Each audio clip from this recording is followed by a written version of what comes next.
It's better to pause, think about your next line, think about your response, your reply, than to keep plowing through, rambling on, and umming and ahhing all over the place.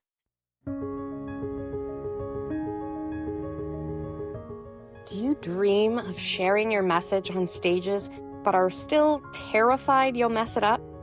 Want to crush your online videos so that you can grow your business, but you feel super awkward and hate the sound of your voice? Or maybe you simply want to feel more confident in the boardroom without reading your notes and fumbling over your words? Hello, new friend, and welcome to the Speaking and Storytelling Podcast, a show for Christ-led entrepreneurs and leaders who want to make a humongous impact in the world. I'm so glad you're here. I'm your host, Emanuela, a stage actress and playwright turned speaking coach and story consultant. Whether you want to master speaking on stages, online, in the boardroom, or the classroom, if you believe you're meant to make an impact in the world and you know your voice and story is the ticket to get you there, then this podcast is for you, my friend. Over the past 4 years, I've helped dozens of entrepreneurs find and tell their stories, speak with authority, and captivate their audience so that they can grow their visibility, further their God-given mission, and change the world. If you're ready to do that too, then sit back, grab a pen and paper, and enjoy the show.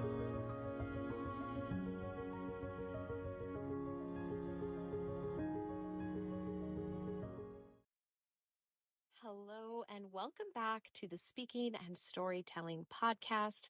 I'm your host, Emanuela Hall, and this is episode number 4, Filler Words, Why We Say Them and How to Stop. Filler words. I thought we'd jump right into the juicy topic that I get so many questions about. It's funny because filler words are so small, but they create such a big amount of angst and stress for so many speakers that I see. Before we get into why we say them and how we can stop saying them, let's talk about them for a minute. Filler words are not the be-all and end-all of speaking. If you say a filler word here and there, every now and then, that is nothing to alert the press about. That is nothing for you to get all wrapped up in your shame and your guilt and your judgments. You are not a failure, okay? There you go. I just said my first filler word. Okay. Filler words do not need to stop you dead in your track. You don't need to make any mind drama about it. It is something that happens to all of us. We're going to talk about why it happens to all of us. But first, let's identify what I mean by filler words, because there are also filler phrases. And I want to say we are recording this episode in the spring of 2024. Filler words, they trend. They do. Right now, there are some filler words that probably were not filler words 10 years ago, or 20 years ago, or 50 years ago. I wonder what filler words they were saying back in like 1930s. You follow? You see? I think that's what they were saying. You follow? You see? I digress. The filler words of 2024 are things like so, which, caveat here, I use that filler word a lot. I am working on it. It's a work in progress. Another filler word is or ah, which is probably the most common. Another one is like, literally, actually, and another one of my favorites, you know? I was listening to a podcast the other day of a really amazing coach and a dear friend, and almost every sentence she said, it's like, This is one that you can be mindful of. Why do we say these things? Why do we add these unnecessary words? And also, why should we stop saying that? Because maybe you're like, I don't see what the big deal is with my umming and ahhing. It is not a problem unless it's overused. If you drop a so or a like or in one of your podcast episodes or when you're on stage, it's okay because guess what? Probably most people didn't notice. If you are dropping them after every second sentence, then it's a problem. Why do we say them? Here's my unpopular opinion, and it might be a little triggering for you, my friend. But we add especially and because we are feeling unsafe in the pause. For whatever reason, maybe it was the way we heard other people speak growing up. Maybe people said things to us like, hurry up. We feel like if we take a moment to pause, this is probably subconsciously, that we're going to lose our audience, that we're taking up too much time. Rather than taking a moment to pause, we add words. It's like we have this fear of letting the other person know that we have to sometimes think about what we're going to say, and that is such a silly fear. It's better to pause, think about your next line, think about your response, your reply, think about where you are in your script, than to keep plowing through, rambling on, and umming and ahhing all over the place. Am I right? Am I right? But there's something deeply ingrained in us, and I notice this especially in women, where our nervous system just does not like it. We get uncomfortable. We're afraid we don't sound smart. We're afraid we're going to lose them. And this also goes along the lines with speaking really quickly, which could be another podcast episode. This is why we use these filler words. Also, it's a cultural thing. Back in the 90s, if you grew up in like the Clueless era, she was always saying like the Valley Girls, and that became the thing. Everybody began talking like that. Don't beat yourself up. This is how so many people have been taught to speak. And if we're taught to speak that way and we speak differently, now we're going to be judged. We know what filler words are now. We know why we say them. And now I'm going to share with you how we can stop. And again, only if this is a big issue for you. And how do you know if it's a big issue? You have to first notice, become aware. What is the expression? Awareness is the first step towards changing. First, become aware.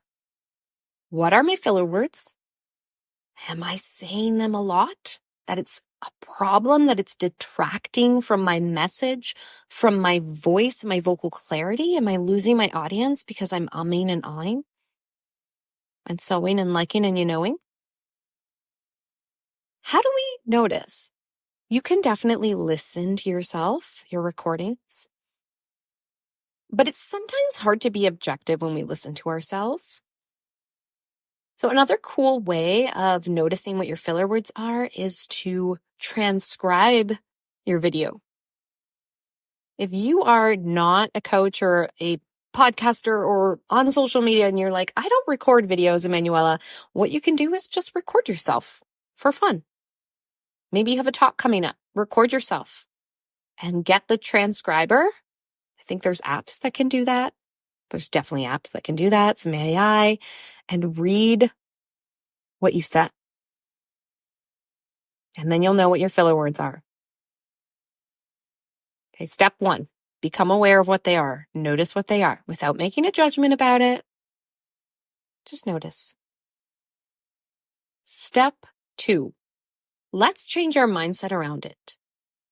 Let's stop seeing pauses as this scary thing.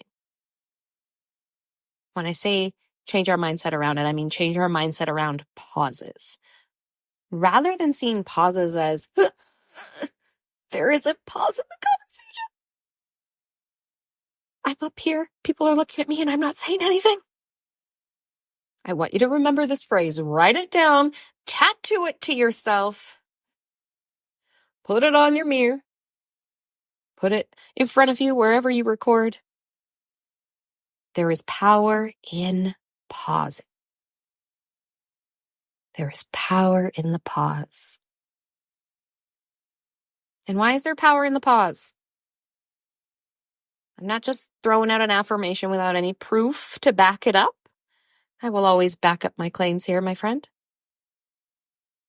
There is power in the pause because pauses create suspense. Pauses actually, there's a filler word for you, can emphasize what you just said or what you're about to say. We call this rhythm or tempo, just like in music. So music, if you listen to classical music especially, you might notice that it builds and builds and builds and builds and builds and builds. And then sometimes there's a second pause and it starts to decrescendo. It starts to retard, which means slow down. And then it picks up again. Your voice, the way you speak, it can be like that. It can be up and down and slow and fast. This is going to create more excitement in your speech and in your audience. When people are excited, they lean in. What's she gonna say? If you feel uncomfortable in the pause, remember, there is power in the pause. And when you can embody that pause, you will start to learn that you don't need the filler word anymore. You just need a pause.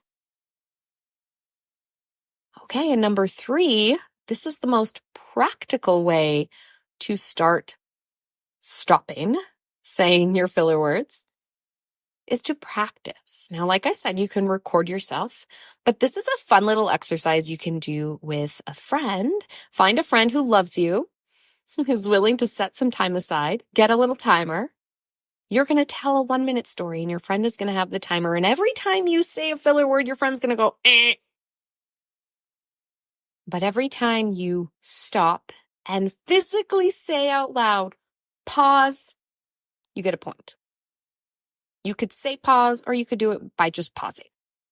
I find at first it's easier to say pause because it gives you, again, that extra second to think about it. So have a story. There you go. See, I just said so.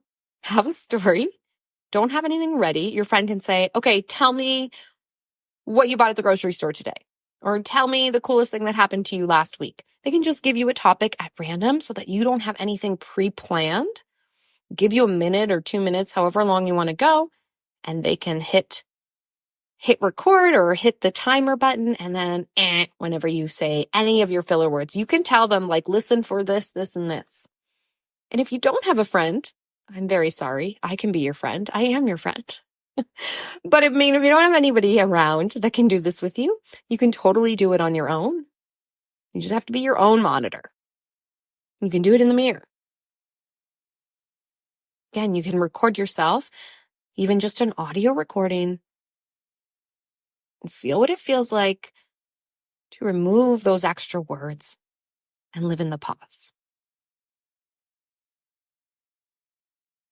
I'm throwing in something extra here because I realize that a lot of us, myself included, struggle more when we are unscripted with these filler words.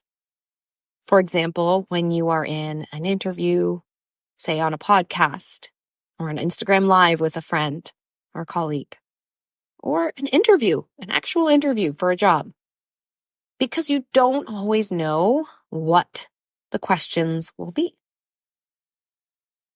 The best way is to prepare as much as you can. Have some idea going in. If you are going into a job interview, you should at least know what the job is and what you're bringing to the table and what your story is.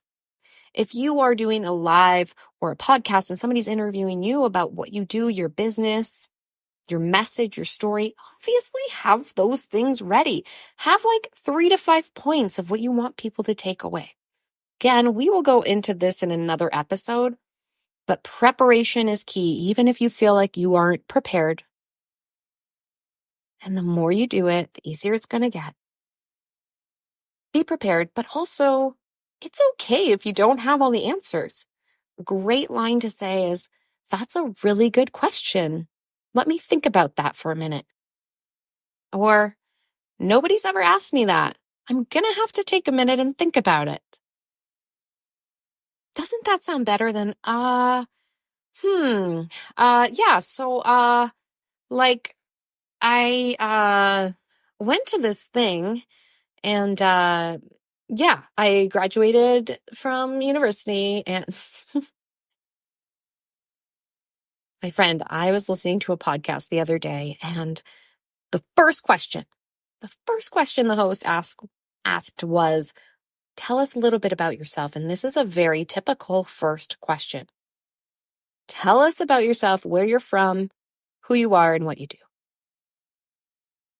My gosh, this man, very smart man, very, very smart man, had a ton of experience and knew what he was talking about. He could not get through one paragraph of who he was, where he's from, and what he does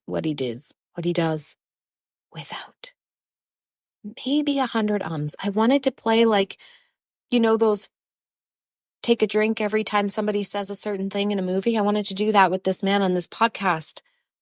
I would have been on the floor in the first minute of the show. I don't suggest playing that game, FYI. But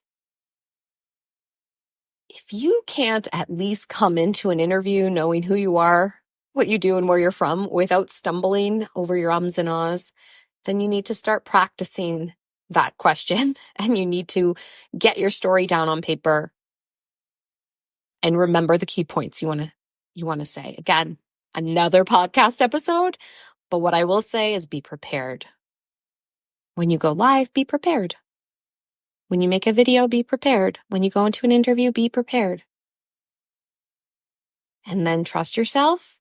Allow yourself to be comfortable in the pause because the pause is power. What was that?